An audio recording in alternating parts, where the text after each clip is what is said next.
PM Modi आज UP के मेरठ में भरेंगे चुनावी हुंकार, चुनावी रैली को संबोधित करेंगे। यूपी में चुनावी अभियान की शुरुआत करेंगे। प्रधानमंत्री मोदी मेरठ में बीजेपी प्रत्याशी अरुण गोविल के समर्थन में करेंगे प्रचार। आरएलडी अध्यक्ष जयंत चौधरी भी मौजूद रहेंगे। पीएम की रैली को देखते हुए छावनी में तब्दील हुआ मेरठ। रैली स्थल से 8 किलोमीटर के दायरे में ड्रोन, पतंग या गुब्बारे उड़ाने पर लगा प्रतिबंध। मेरठ में आज शाम करीब 4 बजे पीएम मोदी की रैली प्रस्तावित। रैली की तैयारी में जुटे अधिकारी एसपीजी भी रख रही है कड़ी नजर।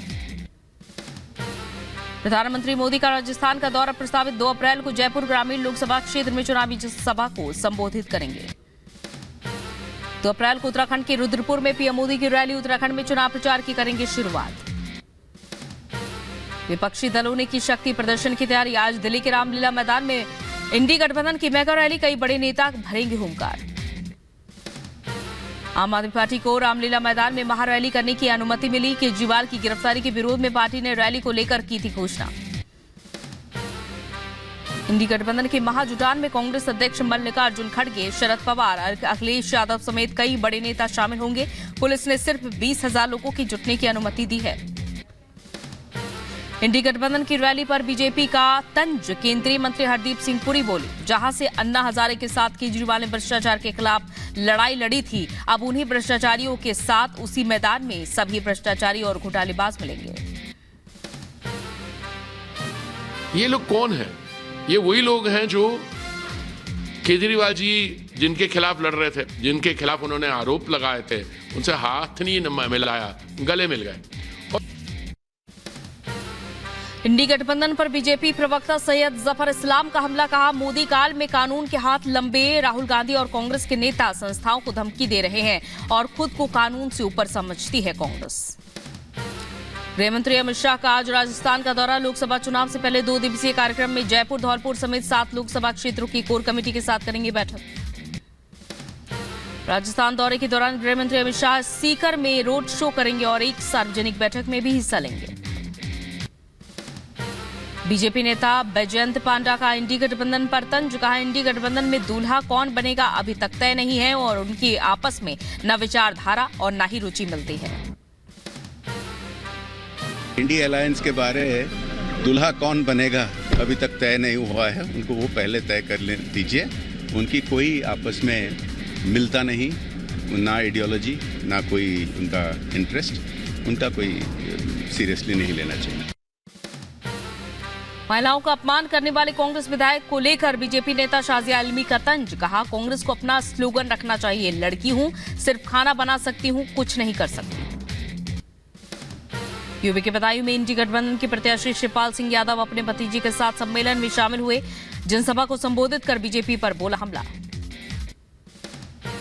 बीएसपी नेता शमसुद्दीन राइन का सपा अध्यक्ष अखिलेश यादव पर हमला। कहा, टिकट बंटवारे के नाम पर सौदेबाजी कर रही है सपा, बीजेपी को जिताने के लिए तय किया लक्ष्य। बीजेपी ने 8वीं सूची की जारी। 11 उम्मीदवारों के नामों का ऐलान। पंजाब से 6, पश्चिम बंगाल से 2 और ओडिशा से 3 प्रत्याशियों के नामों का ऐलान। पंजाब से बीजेपी ने की 6 उम्मीदवारों की घोषणा। अमृतसर से तरनजीत सिंह संधू, लुधियाना से रवनीत सिंह, बिट्टू पटियाला से परनीत कौर को टिकट मिला और वहीं फरीदकोट से हंसराज हंस लड़ेंगे चुनाव। बीजेपी ने लोकसभा चुनाव के लिए घोषणा पत्र कमेटी का भी ऐलान किया। रक्षा मंत्री राजनाथ सिंह को बनाया अध्यक्ष। निर्मला सीतारमण और पीयूष गोयल समेत 27 सदस्य शामिल। लोक जनशक्ति पार्टी ने उम्मीदवारों का ऐलान किया। हाजीपुर से लड़ेंगे चिराग पासवान, जमुई से अरुण भारती, समस्तीपुर से साम्बवी चौधरी, वैशाली से बीना देवी तो खगड़िया से राजेश वर्मा को टिकट मिला। उम्मीदवारों के ऐलान के बाद लोक जनशक्ति पार्टी के कार्यकर्ताओं ने जश्न मनाया। एलजेपी चीफ चिराग पासवान के आवास पर एक दूसरे को मिठाई खिलाई। चिराग के चाचा और एलजेपीआर चीफ पशुपति पारस ने यू टर्न लिया। एक्स पर पोस्ट कर लिखा, हमारी पार्टी एनडीए का अभिन्न अंग है और पीएम मोदी का फैसला ही सर्वोपरि है। महागठबंधन में पूर्णिया सीट को लेकर खत्म नहीं हो रही खींचतान। पप्पू यादव ने कांग्रेस के सिंबल पर चुनाव लड़ने का ऐलान किया। कहा, पूर्णिया की जनता के विश्वास पर खरा उतरेगा पप्पू यादव। पूर्णिया सीट को लेकर बोले कांग्रेस प्रदेश अध्यक्ष अखिलेश यादव। कहा, हो चुका है गठबंधन, सीट शेयरिंग पर भी हो चुकी है बात। पप्पू यादव की जिद का अब कोई भी फायदा नहीं। एनसीपी शरद पवार गुट ने प्रत्याशियों की सूची जारी की। बारामती से सुप्रिया सुले समेत 5 उम्मीदवारों का ऐलान। वर्धा से उमर काले, डिंडोरी से भास्कर राव, अहमदनगर से नीलेश लड़ेंगे चुनाव। महाराष्ट्र के बारामती में ननद भाभी के बीच चुनावी जंग। सुप्रिया सुले के खिलाफ अजित पवार की पत्नी सुनेत्रा पवार लड़ेंगी चुनाव। टिकट मिलने पर सुनेत्रा ने पीएम मोदी शाह पर आभार जताया। कांग्रेस नेता संजय निरुपम ने उद्धव गुट को दी चुनौती। कहा, कांग्रेस की मदद के बिना एक भी सीट नहीं जीत सकती है यूपी टीम। आनंद दुबे का संजय निरुपम पर पलटवार। कहा, ठीक नहीं संजय निरुपम की मानसिक स्थिति। कांग्रेस और शिवसेना का संबंध मजबूती की तरफ कोई नेता जहर घोलने का काम ना करे। मध्य प्रदेश कांग्रेस नेता नकुलनाथ का बागियों पर हमला। कहा, कांग्रेस छोड़कर गए नेताओं को बीजेपी में कोई महत्व नहीं। बीजेपी के कूड़ेदान के 3 डिब्बे बीजेपी तय करेगी किस डिब्बे में किसको डालना है। यूपी बीजेपी चुनाव प्रबंधन ने लखनऊ में की बैठक। यूपी बीजेपी प्रभारी बैजयंत पांडा, धर्मपाल सिंह, स्वतंत्र देव सिंह समेत कई पदाधिकारी मौजूद। चुनाव प्रचार को लेकर बनी रणनीति। सपा नेता शिवपाल सिंह यादव ने यूपी के बदायूं में सम्मेलन में शिरकत की। बीजेपी को बताया झूठे लोगों की पार्टी। कहा, आवाज उठाने वालों के पीछे लगा देती है agency. JJP chief Dushyant Chautala का हरियाणा बीजेपी पर हमला। कहा, नायब सिंह शैडो सीएम अब भी मनोहर लाल खट्टर पकड़े हैं हाथ और ऐसे में हरियाणा में बीजेपी का बेहतर प्रदर्शन मुश्किल। सीएम हेमंता की बहरुद्दीन को सलाह, अभी शादी कर ले बहरुद्दीन, चुनाव के बाद शादी की तो होगी जेल। अभी दूसरी तीसरी शादी वैध, चुनाव के बाद अवैध। महाराष्ट्र के डिप्टी सीएम देवेंद्र फडणवीस ने राहुल गांधी से की सावरकर फिल्म देखने की अपील। कहा, राहुल के लिए अपने खर्चे पर बुक करूंगा पूरा सिनेमा हॉल। मोदी के नेतृत्व से हो रहा है सांस्कृतिक पुनर्जागरण। उत्तराखंड के अल्मोड़ा में सीएम धामी ने रोड शो किया। बड़ी संख्या में जुटे लोग। अल्मोड़ा से बीजेपी ने अजय टम्टा को दिया है टिकट। प्रवर्तन निदेशालय के रडार पर दिल्ली के मंत्री कैलाश गहलोत। ईसी दफ्तर में करीब 5 घंटे सवाल जवाब हुए। दिल्ली शराब घोटाला मामले को लेकर हुई पूछताछ। बीजेपी नेता मनजिंदर सिंह सिरसा का दिल्ली सरकार पर बड़ा हमला। कहा, मंत्री के बंगले में विजय नायर रह रहा था। सिरसा ने आप पर दागी सवाल पूछा, नायर क्यों मंत्री के बंगले में रह रहा था। विजय नायर एक मंत्री के बंगले में रह रहा था। अब ये बात आम आदमी पार्टी के खुद मंत्री मान रहे हैं। किस कैपेसिटी में विजय नायर का इतना कद था कि एक मंत्री के बंगले में रह रहा था। कांग्रेस नेता राशिद अल्वी ने आम आदमी पार्टी के नेताओं से ईडी की पूछताछ पर सवाल उठाए। सरकार की नजर में सभी गुनहगार। चुनाव के वक्त ही क्यों हो रही है कार्रवाई। एक्शन पर पूरी दिल्ली उठा रही है सवाल। कार्रवाई हो रही है इलेक्शन के वक्त। ऐसे वक्त में इस तरीके की कार्रवाइयों पर पूरे दिल्ली के लोग सवाल उठाएंगे और शक और शुबा सरकार के इन कदम पर पैदा। केजरीवाल की गिरफ्तारी के बीच राघव चड्ढा पर उठे सवाल। शरद गुट के नेता जितेंद्र आवाड ने पूछा, मुश्किल वक्त में अपने नेता को छोड़कर राघव चड्ढा कहां गायब। वीडियो तो कर ही सकते हैं जारी। बीजेपी नेता गोपाल कृष्ण अग्रवाल का आप पर हमला। कहा, शराब घोटाला देश और दिल्ली के लिए चिंता की बात। तो भ्रष्टाचार के खिलाफ लड़ने की बात करते हैं, वो भ्रष्टाचार में लिप्त नजर आए। हेमंत सोरेन की पत्नी कल्पना सोरेन ने सुनीता केजरीवाल से मुलाकात की। कहा, दिल्ली में झारखंड जैसा हालात है।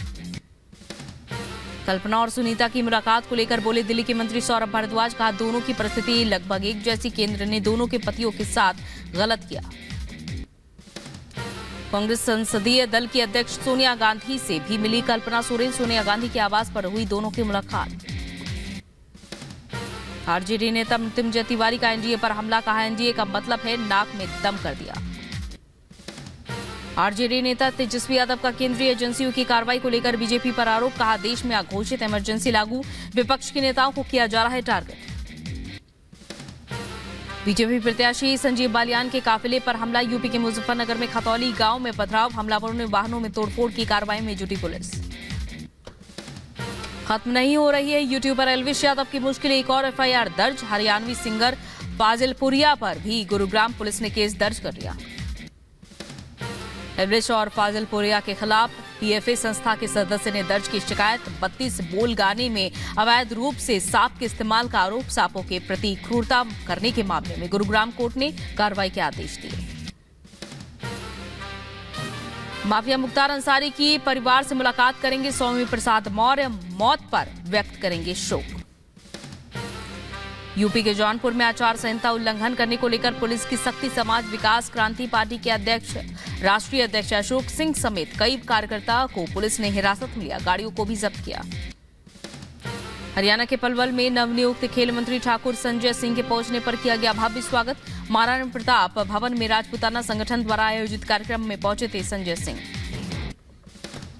हेमंत सोरेन के खिलाफ ईडी ने एक और शिकायत दर्ज की। 4 लोगों के नाम शामिल। 4 अप्रैल तक न्यायिक हिरासत में है हेमंत सोरेन। पूर्व टीएमसी नेता शाहजहां शेख पर कसा शिकंजा। बशीरहाट जेल में पूछताछ के बाद ईडी ने गिरफ्तार किया। संदेशखाली में ईडी अधिकारियों पर हमले का है आरोपी। जम्मू कश्मीर के बांदीपुरा में पुलिस ने किया फ्लैग मार्च। लोकसभा चुनाव के चलते फ्लैग मार्च किया गया। वोटर्स में सुरक्षा का भरोसा बनाना मकसद। मध्य प्रदेश के भोजशाला सर्वे के खिलाफ सुप्रीम कोर्ट पहुंचा मुस्लिम पक्ष। एएसआई सर्वेक्षण के हाईकोर्ट के फैसले को चुनौती दी। सर्वे रोकने की मांग। 1 अप्रैल को होगी सुनवाई। यूपी के बहराइच में 2 बाइक की आपस में टक्कर हुई। 4 की हालत गंभीर, जिला अस्पताल में रेफर किया गया। दिल्ली के प्रदीप विहार इलाके में हादसा। आईजीएल पाइपलाइन में लगी भीषण आग। दमकल विभाग ने आग पर काबू पाया। यूपी के झांसी में